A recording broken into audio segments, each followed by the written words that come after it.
Hello everyone. नमस्ते प्यारे बच्चों। आज हम सुनेंगे व्यापार प्रारंभ करने से पूर्व किन किन विचारों को ध्यान में रखना चाहिए। अर्थात आज का मेरा टॉपिक है व्यवसाय प्रारंभ करने से पूर्व विचारणीय घटक। व्यवसाय प्रारंभ करने से पूर्व कुछ महत्वपूर्ण समस्याओं पर विचार कर लेना चाहिए। यद्यपि इनमें से कुछ एक बातों को व्यवसाय की स्थापना के बाद भी सुधारा जा सकता है, परंतु स्मरण रहे या याद रहे कि इलाज से रोकथाम सदैव अच्छी होती है। अतः प्रारंभ में ही इन बातों पर बड़ी ही गंभीरता से विचार कर लेना चाहिए और उपयुक्त नीति का निर्माण कर लेना चाहिए। व्यवसाय प्रारंभ करने से पूर्व निम्न बातों को ध्यान में रखना चाहिए। पहला, व्यवसाय की प्रकृति। मन तथा बुद्धि को स्थिर रखकर अपनी रुचि जिस व्यवसाय में हो उसी को चुनना चाहिए।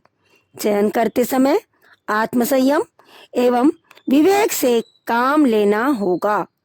जो व्यवसाय बड़े रोचक और लाभप्रद मालूम होते हैं उनकी ओर ही प्रायः व्यवसायी बिना विचारे आकर्षित हो जाते हैं। व्यवसाय की प्रकृति का चुनाव करते समय उन्हें निम्नलिखित 5 बातों को ध्यान में रखना चाहिए। व्यक्तिगत रुचि, व्यवसायिक योग्यता, व्यवसाय का क्षेत्र, साधन, लाभ तथा जोखिम की मात्रा।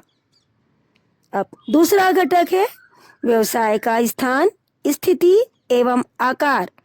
व्यवसाय का आकार, उसकी स्थिति एवं स्थान, उपलब्ध पूंजी की मात्रा व्यवसाय के उद्देश्य पर निर्भर है। व्यवसाय के लिए उपयुक्त स्थान खोजना भी सचमुच एक कठिन कार्य है। व्यवसाय के लिए स्थान का चयन निम्न को ध्यान में रखकर किया जाना चाहिए। यदि फुटकर व्यापार किया जाए तो दुकान ऐसे स्थान पर हो जहां ग्राहक आसानी से आ सके। यदि बड़े स्तर का व्यापार किया जाए तो उसे नगर के मुख्य स्थान पर स्थापित किया जाना चाहिए। इसी प्रकार यदि निर्माण उद्योग आरंभ किया जाए तो उसे कारखाने का स्थान ऐसा हो जहां कच्चा माल आसानी से उपलब्ध हो सके एवं शक्ति के पर्याप्त साधन उपलब्ध हो सके।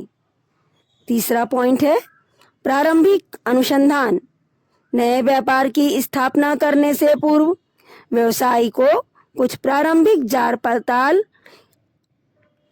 कर लेना चाहिए ताकि व्यवसायिक सफलता के अवसर बढ़ जाएं।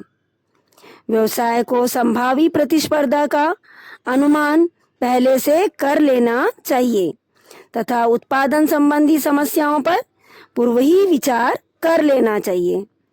वस्तु एवं बाजार का विश्लेषण भी यदि पहले ही कर लिया जाए तो वह व्यवसाय के हित में होगा। चौथा पॉइंट है उचित पूंजी। व्यवसाय में पूंजी का वही स्थान है जो मशीन में शक्ति का। पूंजी व्यवसाय का जीवन रखता है, अतः पूंजी की मात्रा व्यवसाय की आवश्यकताओं को दृष्टिगत रखते हुए पर्याप्त होना चाहिए। राजकीय नियमन एवं संरक्षण। एक समय था जब व्यवसायिक क्रियाओं में राजकीय हस्तक्षेप अवांछनीय समझा जाता था। स्वतंत्र व्यापार की नीति अपनाई जाती थी। वर्तमान समय में प्रत्येक कल्याणकारी राज्य अपने देश के उद्योगों तथा अन्य व्यावसायिक क्रियाओं पर जनता के हित को ध्यान में रखते हुए नियंत्रण रखता है। अतः व्यापारी को यह देख लेना चाहिए कि सरकार का हस्तक्षेप उस व्यवसाय में कितनी मात्रा में है। उसे सरकारी प्रतिबंधों तथा प्रदान की जाने वाली सुविधाओं का पूरा ज्ञान होना चाहिए। लास्ट पॉइंट है सरकारी अनुमति।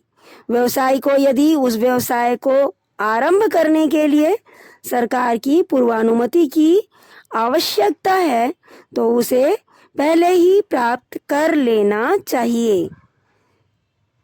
बहुत से व्यवसाय ऐसे हैं जिनको हम राजकीय लाइसेंस लिए बिना प्रारंभ नहीं कर सकते हैं। इन सारी बातों का ध्यान रखते हुए एक व्यापार को प्रारंभ किया जा सकता है।